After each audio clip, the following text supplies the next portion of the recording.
Welcome to the CISSP Cyber Training Podcast, where we provide you the training and tools you need to pass the CISSP exam the first time.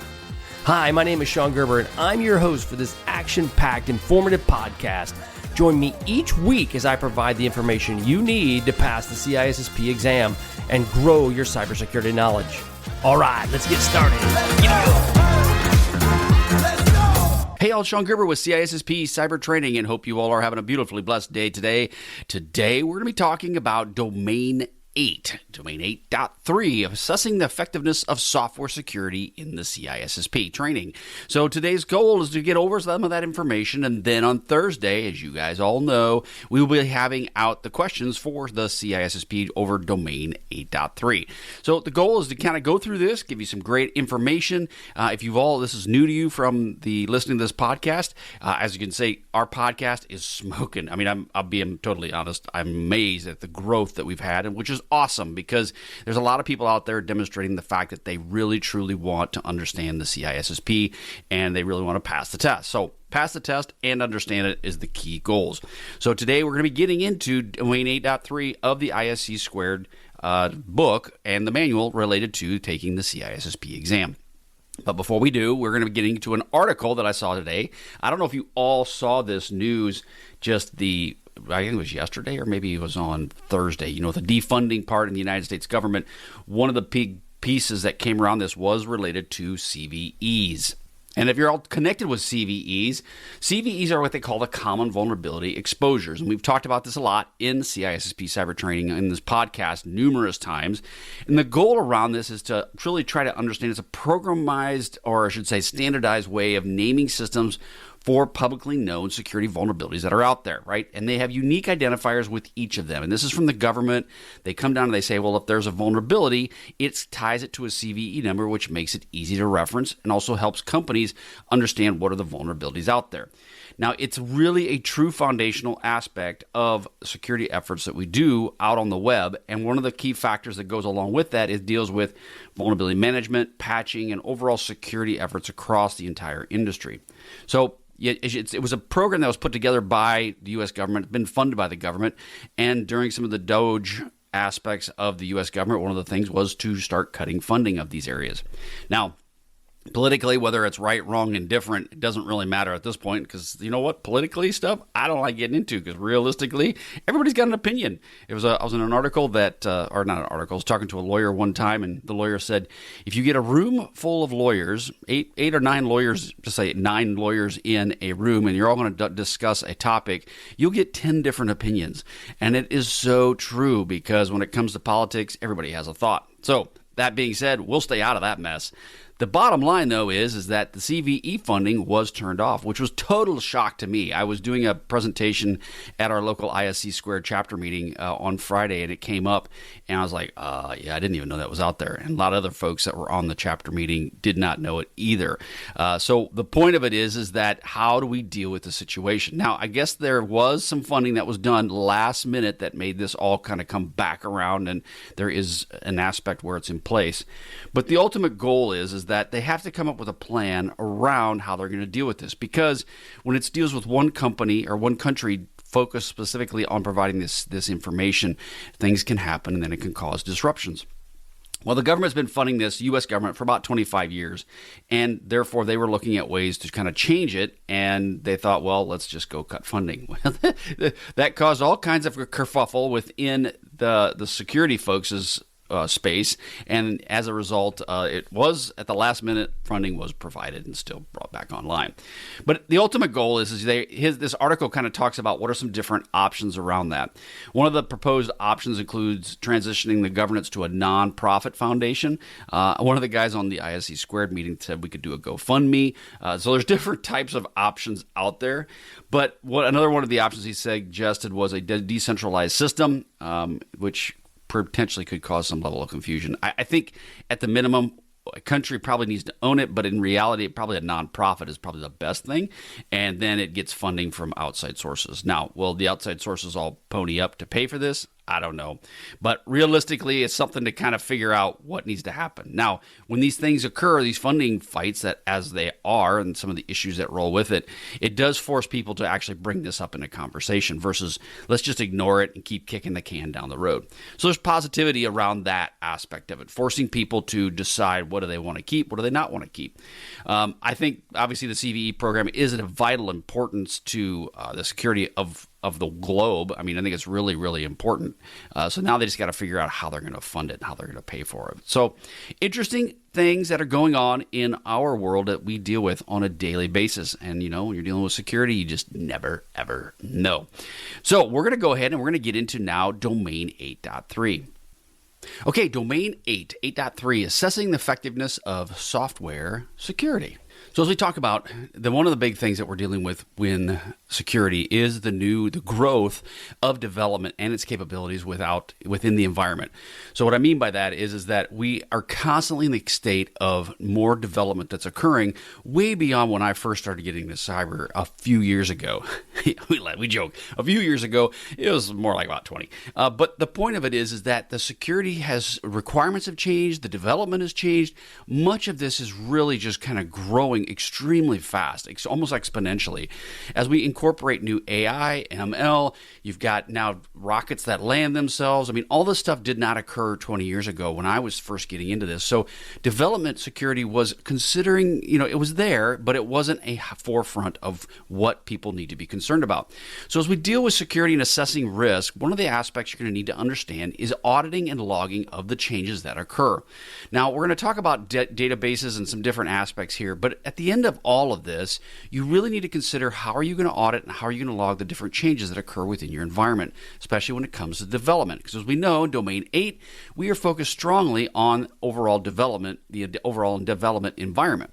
So when you're dealing with multi-level database security, it does contain information with different classification levels. And we've talked about the different classification levels in various podcasts we've had and various trainings with CISSP Cyber Training. So you need to strive to keep the data separate within these different classification levels. And it's imperative that as you're architecting your overall solution, that you do work hard to keep them separate and distinct. Mixing data classifications will cause you issues, guaranteed. And I also know that if you don't have a good plan going into it, they will get mixed up. I deal with companies right now as a consultant, and there's all kinds of data everywhere. I mean, you name it, and it's not anything new. All companies deal with this specific issue.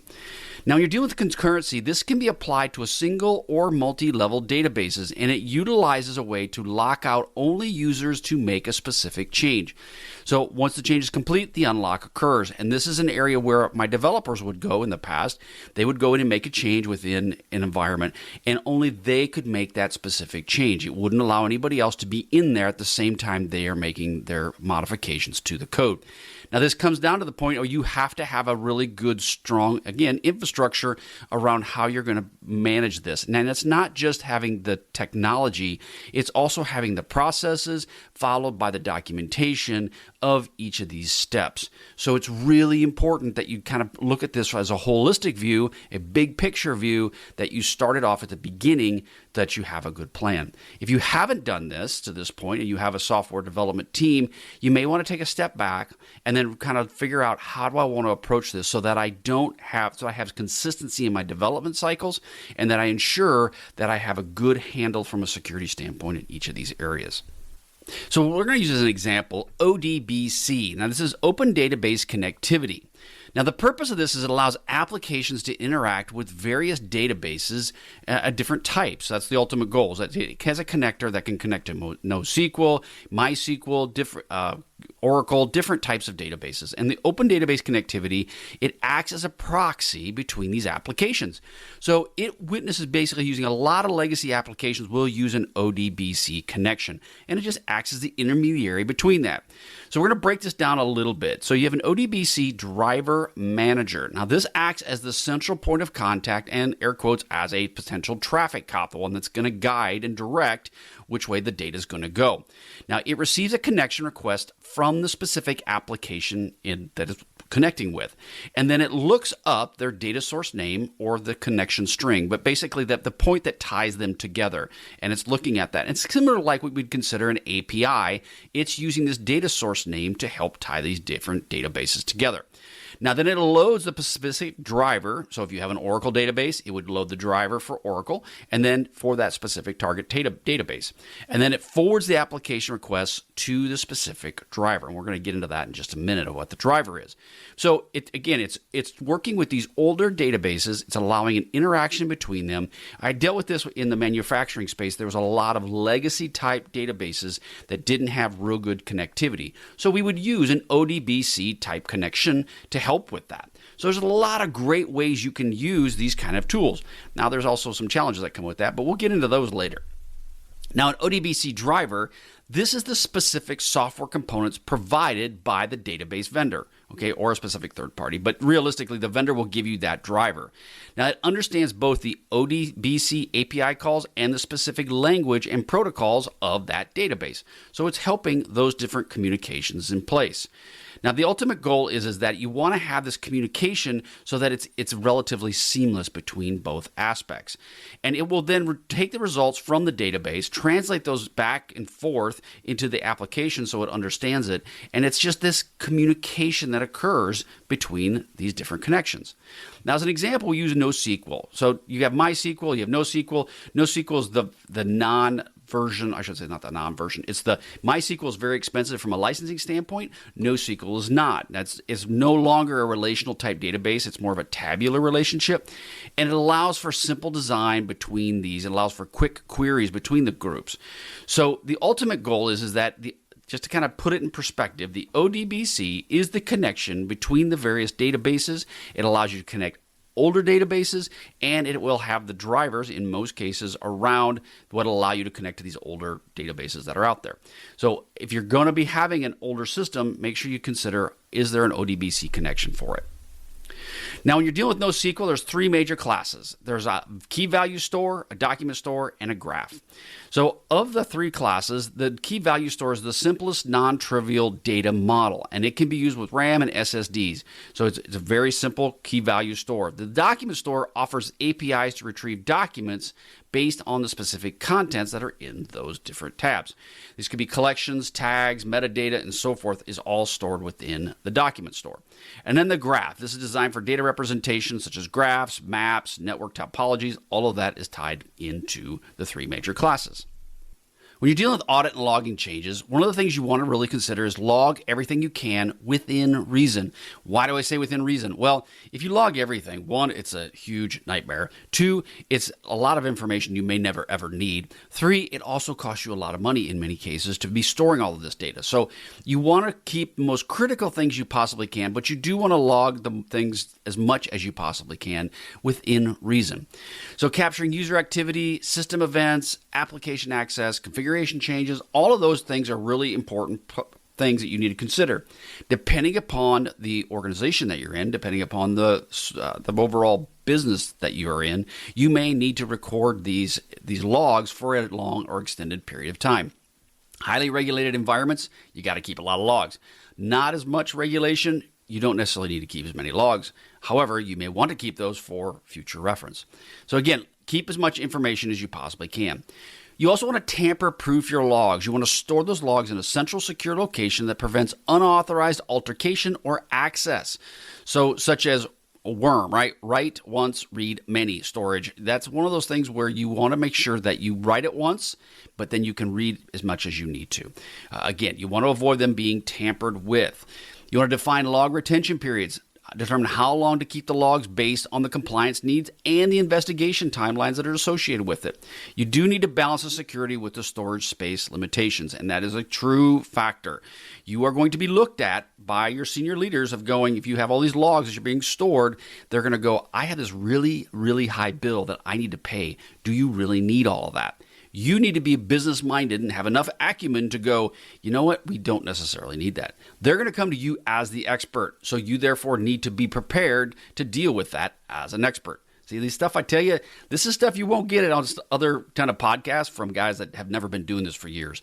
Those are big key factors you need to remember, especially if you're taking the CISSP and you're going to take the test. They may ask you a question similar to that. User accountability. Implement strong user authentication and authorization controls. Logs should record the user, who made the change, the time, and what was modified.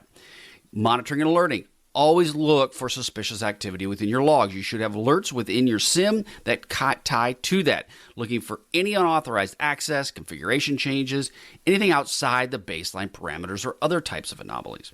And that's a really important part in overall log retention and log security. So I put an example out here on the slides, and it implements this. The whole example is this. You have a centralized logging system that captures all user activity on a specific web application. The log will record the user ID, timestamp, action performed. Obviously, they click a link, whatever that is, download files, or any modified data. These are all stored in a tamper-proof server for 1 year and monitored for unauthorized access attempts or unusual modification patterns. That would be a nirvana situation. That being said, you want to consider the point of, is that really necessary for all applications? For specific critical applications, you bet. But for all applications, probably not. So you need to kind of consider that when you're looking at this. If it's a forward-facing on the internet and it's something that may have critical data, that is something you may want to really, truly consider. If it's something internal with your environment and it doesn't hold any critical data, you may want to think of twice about doing something like that. Maybe login attempts you may want to keep, but all of this other data, probably not. So again, something to consider for you and your organization. So when you're dealing with other parts of risk analysis and mitigation, you want to identify security risks with a development plan. Take the time to complete a risk analysis of your software. This can take time. It also forces you to get outside of your comfort zone and go talk to other people. So I see this in security a lot. People are in silos. They work in security. I like security. I stay in security. I don't get outside security. Yeah, I know. That's really not bad kind of Italian kind of thing. I don't know what that was. But being said, the ultimate point is that it's outside of security. You have to get out of it. You cannot stay within your little bubble. And you also need to know the threat and act like the adversary. Think about what the adversary is doing. So when you look at your overall development plan and you're understanding risks, what would the adversary do to your organization? You need to document the highest risks also. Put those in a risk register. That needs to be defined. Again, it's a methodical approach to ensuring that you have security within your organization. You need to focus on your high-risk items first. Good example, Troy Hunt, hack your site first. He mentions that. You want to look at how could I hack my site and what would that find for me.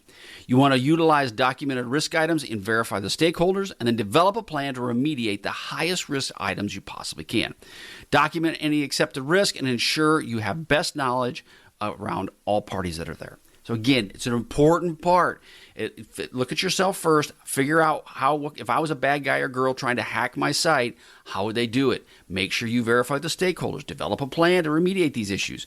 Again, this is the strategic view you as a security professional, especially if you're in a specific leadership position, need to truly think long and hard about. Now, integrate with your development methodology to achieve the results you want. Again, you need to work with your development team. If you do not have that relationship, you're in your silo, get out of your silo, go talk to your development team. You need to integrate with them as much as you possibly can. Now, if they have a leader that's big into security, awesome. You then need to work with that development leader to ensure that everybody's on the same page. Everybody understands what's to be expected. All of that is defined. And again, you ensure your development team is connected with the remediation strategy. They may not be aware of the risk. My development team did not understand the risk in cyber. I was therefore the one that had to help educate them on that. And then you need to track and document any remediation processes. This is from an evidentiary perspective. If you are in a highly regulated environment, you've got to document everything. I was talking with another individual, very smart security individual. But him and his organization, they got a very large organization, but they've grown from a small organization to a very large one, a lot of influence. The point is, though, is he doesn't believe that they need to document all of these things. And in many cases, you don't necessarily have to, especially if you're a small organization. However, when you're a big company, you have to document these things. One, from a couple different ways. One, you are the person that has the information. Other people need to know it. Two, is that the evidence that's out there has proves that the fact is you have thought through this. It's not just in your head. You probably thought through it, but it's not in your head. It's on a piece of paper. And then three, I come back to, and this is one that people don't really think about, CYA. Cover your hiney. Because the point of it is that in the event something goes sideways and the first thing they're going to do is they're going to look at the security leader. Because on the C-suite, if you go in the C-suite, the CIO, CEO, CISO, the CISO is pretty low on the totem pole as it relates to the C-suite. Why? Well, because it has relatively new introduction to the C-suite. That being said, if all of a sudden you get hacked, fingers are going to start pointing, and they're going to start coming right back to you as the senior leader. One, from a regulatory standpoint, you can go to jail. Two is you could lose your job. Three, you probably will lose your job, but most likely you want to avoid the jail thing. People are going to start pointing fingers. And so you therefore have to consider, how do I CYA? And that's not just in a bad way of going, well, I want to make sure I'm protected. It's the fact that you have thought through this process. So if it all falls apart and you have thought through all of these different things, it will at least put you in a much better position. Give you an example, and I'm stressing this hard. Giving you an example on the fact that I had a situation where a third party tried to hack into some very important documents. I had put in place all of the security controls working with a third party to ensure that this outside entity didn't get this information. Documented everything. Said my senior leaders what happened. Come to find out, the hack tried to occur. The moment that hack occurred, my CFO was pointing fingers at me going, what did you do? How did you protect this information? And guess what? We did everything we were supposed to. We had all the protections in place. And at the end of the day, I didn't get fired. Now, the bad part is it's not, they don't get you a pat on the back saying, awesome job, you're amazing. No, they didn't do that. They're just like, that's expected. So the point is, you better document this stuff and ensure that you are protecting your company and yourself.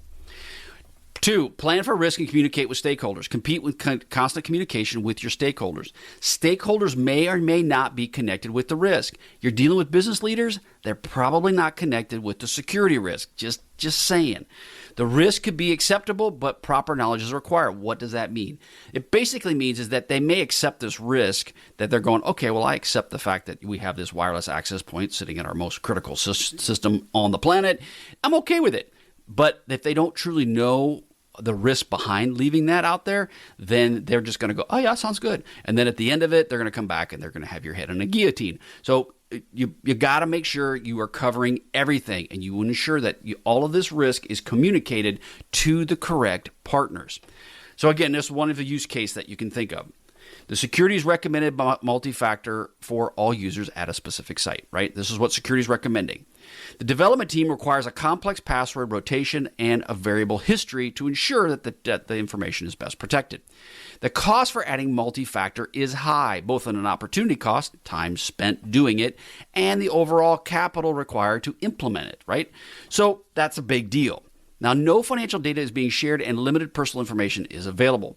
So in this case, the stakeholders are willing to accept the risk with no multi-factor because they're like, the exposure's small, not worried about it, costs a lot of money, don't want to do it.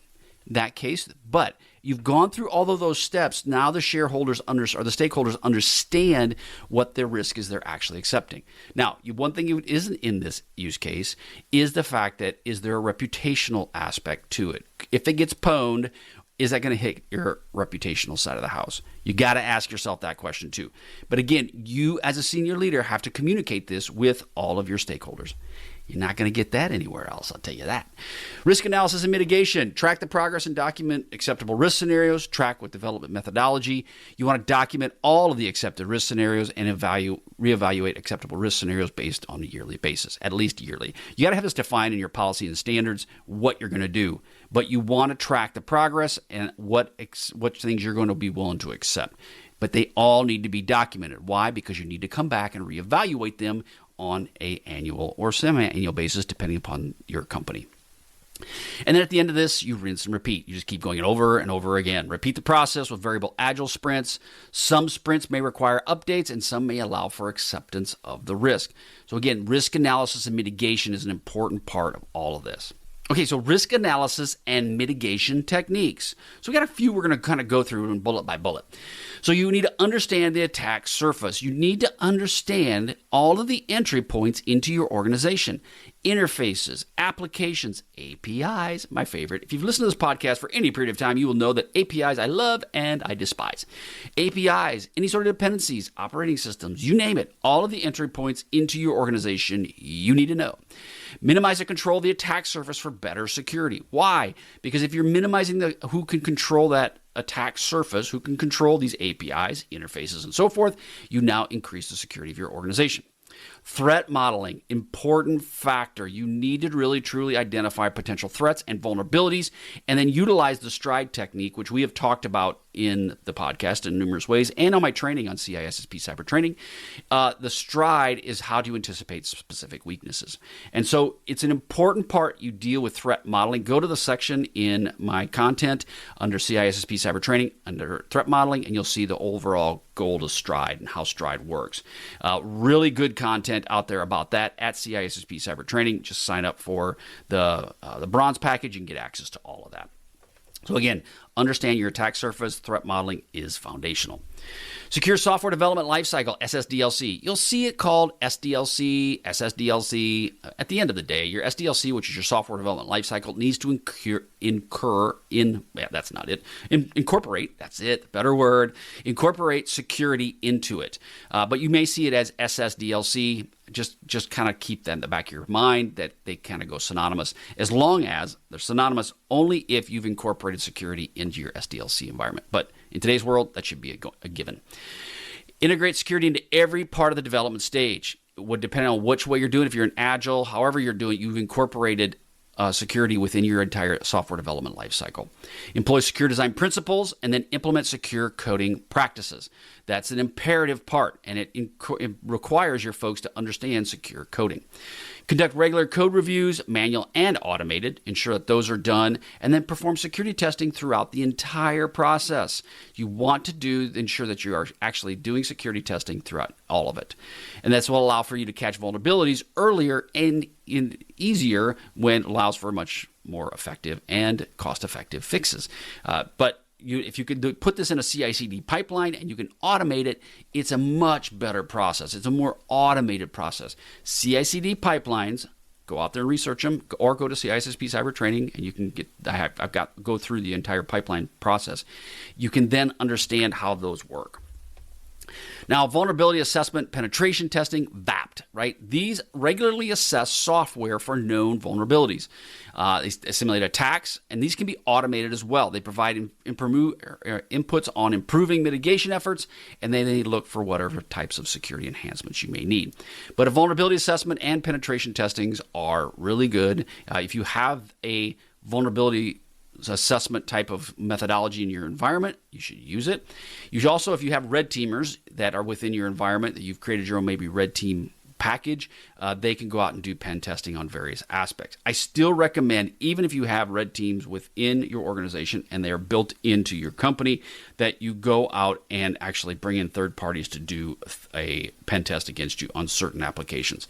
One, you may be required to by regulatory standards, but two, it also bringing in a third party gives you a much better perspective of that. Static and dynamic application security testing. We've kind of talked through this in multiple ways, but you have static, and this is code analysis without execution, right? So it's just basically analyzing it specifically. And then DAS. This is actually running the app testing environment. This will help you get a good view of any potential weaknesses you may have in your software. And it also helps identify early coding flaws that you may or may not have within your environment. So that's when it comes to all of this is an important part. Each of those, you need to act on the findings of both types of testing and make changes immediately. Now, I shouldn't say immediately. You may not want to. You may want to accept the risk depending on the situation. But in reality, it's nice to have, in most cases, or I should say in the past, developers would actually get this information at the end, or I should say security folks would get it at the end and say, here's a finished product. what do you think, security? And security goes, well, I find all kinds of holes. And it has to go back to the beginning of this entire process. Incorporating it into the development life cycle is an important part of security, because now that security is developed at the beginning, you can now at the end run into the risk of when you get a product that comes out, it has been thoroughly tested, and a lot of the vulnerabilities are, as known today, are removed from the application. Third-party component security, you need to recognize the security that's criticality of libraries and frameworks. Again, libraries are a huge deal. Lots of good stuff in them. Could also be lots of bad stuff. So you need to understand the criticality of the libraries that you're using. Understand the vulnerabilities and the dependencies with these, and implement a strategy for timely patching and updates. Again, this is strategic thought process. You have to go into this. Utilize software composition analysis tools, SCA tools. And then another one is configuration management and hardening. You need to secure the software deployment and the configuration of anything you are deploying. Why? Because this is what controls the application. If you don't have good positive control over your configuration management, this can be a problem where someone can gain access to it and then cause all kinds of issues with your application. So this is hardening the operating system, the web servers, the databases, and then it also reduces the risk of exploitation through secure configurations. Again, lock it down, tighten it down. A lot of times people don't want to do that because they want to be able to go in and have the ability to configure things quickly and on the fly. Yeah, so the hackers like that too. And so you got to really, truly think about this before you implement something to make your life easy. You're also making the hacker's life easy. Now, another one is incident response. You need to prepare for security incidents despite preventable measures. It's going to happen. It's not a matter of if, it's a matter of when. And you need to establish a plan for detecting, responding, and recovering. Resiliency is an important part. Met with plenty of security leaders, and they get it, but they have not communicated this on to their senior leaders of why the resiliency piece of this is so important. It's not just backup and recovery. It's resiliency. You've got to stress resiliency to your senior leaders and explain to them the reasoning behind it, because they get it financially. So now you need to get it financially and communicate to them why the resilience piece is such an important part in the overall financial structure of your organization. Again, you won't get that someplace else. Security awareness training for developers. You need to educate developers on security best practices, train them on OWASP top 10, ensure secure coding, and importance of security testing.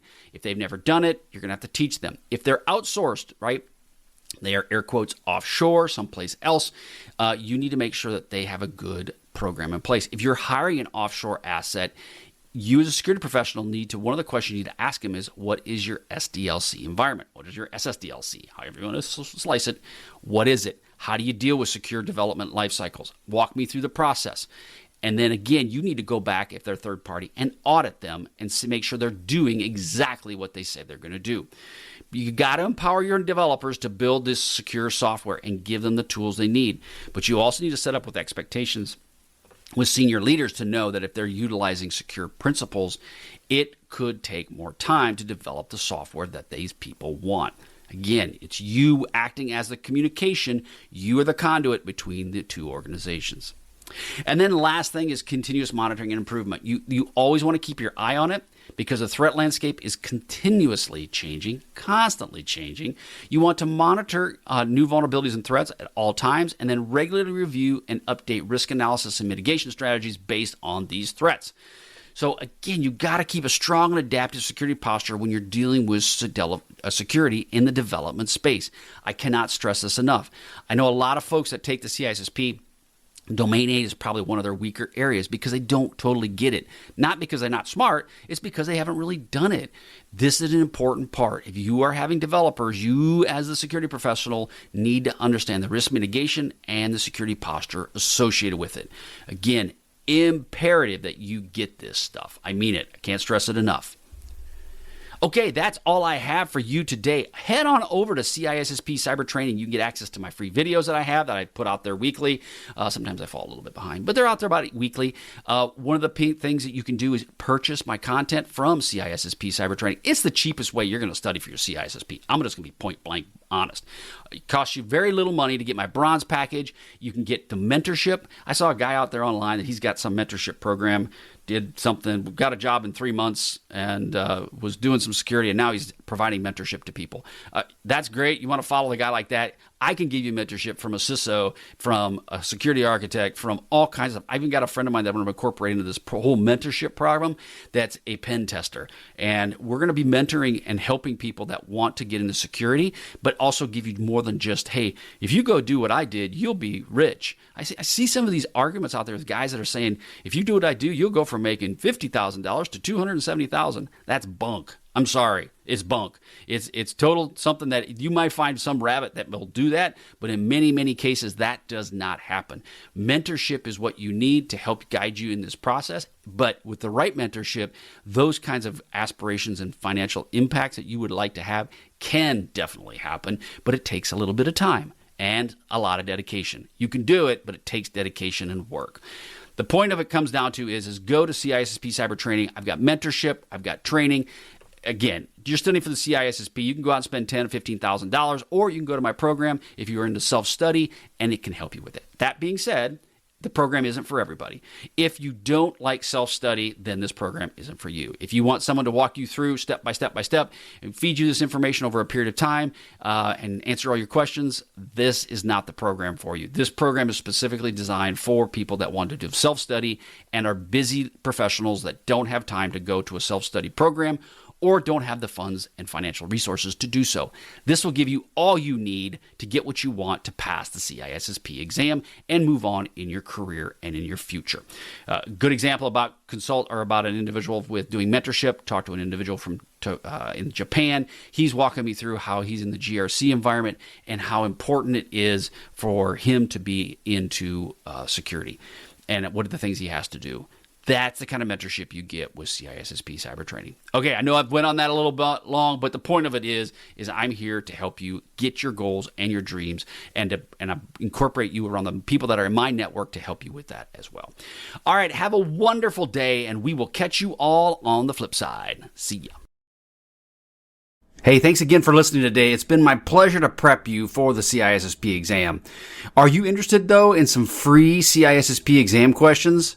Head on over to freecisspquestions.com and sign up to join my email list, and you'll receive access for 60 free CISSP questions each and every month for the next 6 months. That's a total of 360 questions just for signing up with CISSP Cyber Training. You'll also gain access to other free CISSP resources, so just head on over to freecisspquestions.com and sign up, or head on over to CISSPcybertraining.com and sign up today. Have a wonderful day, and we will catch you on the flip side. See ya.